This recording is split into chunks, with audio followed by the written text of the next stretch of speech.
తిట్టుడంటే ఇంకా గమ్మని చెప్తా మీకు. పరిగి పోతే మంచిగా మా మహేష్ అన్న మంచి భోజనం పెట్టిండు. ఆడ మంచిగా తిన్నాం. తిని ఆడ భోజనం అయిపోయాక మీటింగ్ పోయినాక మొత్తం ఒక 4-5 మంది ఉన్నారు. హాల్ నిండా బ్రహ్మాండంగా పరిగిలో ఉత్సాహంగా ఉండే. ఆడ పోయినాక నేను మహేందర్ అన్నతో అంటి ఇంతకుముందు కారులో చెప్పిన చూడు ముచ్చట అది చెప్పు అన్న. చెప్పమంటే మహేందర్ అన్న లేచి ఇగో నా మీద పుకార్లు వస్తున్నాయి కాంగ్రెస్లో పోతా అని. నా ఒక్కరి మీదే వస్తలేవు, రంజిత్ రెడ్డి మీద కూడా వస్తున్నాయి. ఆయనను కూడా ఇరికిచ్చే ఈయన పక్కకెళ్ళి లొల్లి పెడుతుంది. ఈయన నా మీద ఎందుకు చెప్తున్నాను, నేను నా మీద పుకారుందా, ఈయన లొల్లి. ఇద్దరు నామగట్టిన లొల్లి పెట్టుకొని ఆస్కర్ అవార్డు గెలుస్తారు చూడు, దానికంటే ఎక్కువ యాక్టింగ్ ఇద్దరు. నేను ఓతలేనంటే నేను ఓతలేను, నేను మంచోని అంటే నేను మంచోని, నేను పిచ్చోళ్ళకి ఇద్దరు నమ్మిన. ఏం చేస్తాం, నమ్మి ఇద్దరు అద్భుతమైన స్పీచ్లు ఇస్తే గెలిచిపోయినాం. ఇంకేముంది, మళ్ళా పార్లమెంట్ గెలిచిపోయినాం అనుకున్నా. నేను చూస్తే 15 రోజుల తర్వాత సీన్ కట్ చేస్తే ఈయన మల్కాజ్గిరి అభ్యర్థి, ఆయన చేవెళ్ళ అభ్యర్థి కాంగ్రెస్. ఏమైందిరా అయ్యా అంటే ఇద్దరు పత్తలేరు. ఇప్పుడు మా అక్క అడుగుతుంది నన్ను పక్కకెళ్ళి, చాలా మంది మా వాళ్ళు ఏమనుకుంటారు ఎరికేనా మీకు అన్నది. ఏందక్క అంటే రంజిత్ రెడ్డి పోయిండు అంటే చెప్పగానే పోతాడు ఆ కేటీఆర్కి అనుకుంటున్నాను అని చెప్తుంది అక్క. నాకు చెప్తే పార్టీలకి వెళ్ళి నన్ను ఓనిస్తానా? ఎట్లా ఓనిస్తా నేను? ఇంకొక మాట మాత్రం మా తమ్ముడు ఆనంద్ అన్నాడు, ఇక మిగతా మిత్రులు కూడా అన్నారు. ఒక మాట మాత్రం నేను మీకు ఇస్తున్నా. నేను 2018లో ఆనాడు విశ్వేశ్వరరెడ్డి గారు ఆ రాజకీయాల్లో లేనప్పుడు రాజకీయాల్లోకి పట్టుబట్టి తీసుకొచ్చింది నేను. ఆయన ఇంటికి పోయి 14లో ఆయన ఇంటికి పోయి నువ్వు రావాలా, నీలాంటి చదువుకున్న వాళ్ళు కావాలి రాజకీయాల్లో అని తీసుకొచ్చిన. ఆయనకేం పుట్టిందో 18లో ఆయన జంపు, ఆయన కాంగ్రెస్లోకి పోయిండు.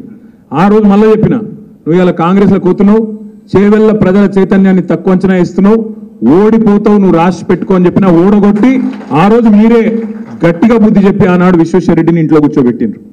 2018లో ఆనాడు కొత్త అభ్యర్థి అయినా మీ జిల్లాకు సంబంధం లేకపోయినా కేసీఆర్ గారు నిర్ణయం తీసుకున్నారు కాబట్టి ఆనాడు డాక్టర్ రంజిత్ రెడ్డిని తీసుకొచ్చి ఎంపీకి నిలబెడితే, సరే కొత్తోడైనా కేసీఆర్ పంపిండు కదా, గులాబీ కండువా కప్పుకున్నాడు కదా, కేసీఆర్ మనిషి కదా అని చెప్పి మీరందరూ ఆశీర్వదించి రంజిత్ రెడ్డిని గెలిపించింది. మరి ఈరోజు రంజిత్ రెడ్డి గారు చేసిన ద్రోహం బాధ ఎక్కడ అనిపిస్తుంది అంటే, ఎవడో బయటవాడు మోసం చేస్తే బాధ అనిపించదు. నీతోనే నీడలాగా తిరిగి, నీతోనే 24 గంటలు ఉండి, నీ పక్కనే కూర్చొని, నీతోనే అన్ని మాటలు చెప్పి, అన్ని మంచి మాటలు చెప్పి, కష్టకాలంలో ఉంటామని చెప్పి మాటిచ్చి అక్కడ కేసీఆర్ గారి కూతురు అరెస్ట్ అవుతుంటే ఇక్కడ నవ్వుకుంటూ తుల్లుకుంటూ ఇద్దరు పోయి కండువా కప్పుకునే దృశ్యం ఏదైతే ఉన్నదో తప్పకుండా దానికి బదిలా తీసుకోవాల్సిన బాధ్యత మన మీద ఉన్నది అనే మాట నేను మీకు విజ్ఞప్తి చేస్తా ఉన్నా. రాజకీయాల్లో అధికారం ఎవరికి శాశ్వతం కాదు, అధికారంలో శాశ్వతంగా ఎవరు ఉండరు. కానీ అధికారం పోంగనే ఆగమాగమైపోయి ఇవాళ తమ ప్రయోజనాలు, తమ స్వీయ ప్రయోజనాల కోసం ఇవాళ అవతల వైపు పోయి పోవడమే కాకుండా ప్రజలను మోసం చేసే కార్యక్రమం.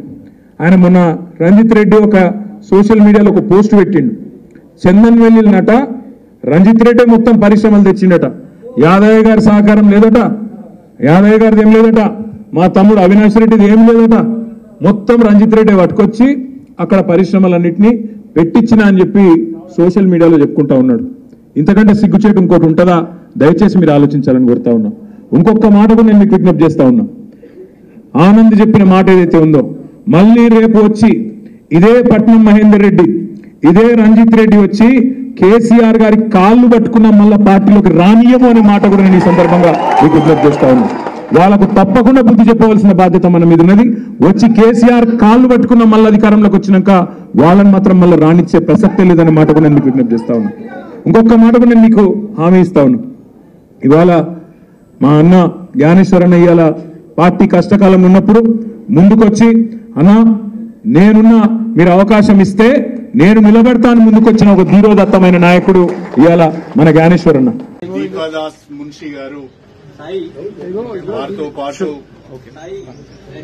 ఏఐసిసి సెక్రటరీలు చౌదరి గారు, విష్ణు గారు, ఏఐసిసి ప్రతినిధులుగా, పిసిసి ప్రతినిధులుగా సోదరులు మల్లు రవి గారు, సోదరులు సంపత్ గారు, సోదరులు డాక్టర్ సత్యనారాయణ గారు, రోహిత్ రెడ్డి గారు, వీళ్ళందరూ కూడా ఈరోజు మా ఇంటికి రావడం జరిగింది. వారందరూ కూడా అటు ఏఐసి నుంచి ఇటు ఏఐసిసి నుంచి ఇటు పిసిసి నుంచి మీరు పార్టీలోకి రావాలి, తెలంగాణలో కాంగ్రెస్ పార్టీని బలోపేతం చేయడానికి మాతో కలిసి పనిచేయాలని చెప్పి ఒక ఆహ్వానం నాకు ఇచ్చారు.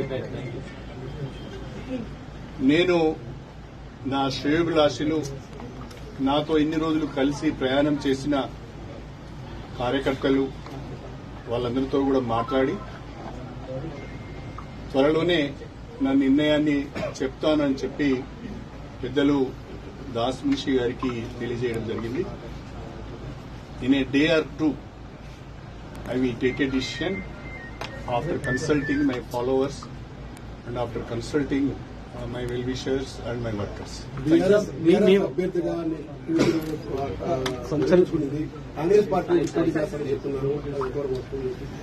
ఇంకా కాంగ్రెస్ పార్టీలోనే చేరలేదు. అప్పుడే కాంగ్రెస్ పార్టీ అభ్యర్థిగా పోటీ చేస్తామని ఎలా చెప్తారు? కాబట్టి yet I have not taken a decision. పోటీ చేసే అవకాశం ఉంది. I have to take a decision first. Then I will think. మీరు మీ క్యాడర్ కి ఏం చెప్తారు సార్? అంటే ఈ నా క్యాడర్ కి నేను మాట్లాడే విషయాలన్నీ మీకు చెప్పను కదా. సార్, బీఆర్ఎస్ అన్ని అవకాశాలు ఇచ్చినా ఒక్కొక్కరు చేజారిపోతున్నారు. కేకే విషయంలో కానీ మీ విషయంలో కానీ అంటే ఏం జరుగుతుంది పార్టీలో? For various reasons, party is losing ground. For various reasons, people are moving away from BRS. So, to serve the people and to do something for the conscience, we have to take a decision. We have to take a call. ఉమ్మడి వరంగల్ జిల్లాలో ఇప్పుడు operation లేకుండానే మోకాళ్లకు plasma treatment. మీ orthopaedic సమస్యలన్నిటికీ robotic technology ద్వారా తక్కువ ఖర్చుతో శాశ్వత పరిష్కారం. Free consultation. ప్రతి ట్రీట్మెంట్ పై 20% డిస్కౌంట్. ఈ ఆఫర్ కొద్ది రోజులు మాత్రమే. త్వరపడండి. V9 hospitals 9281465842.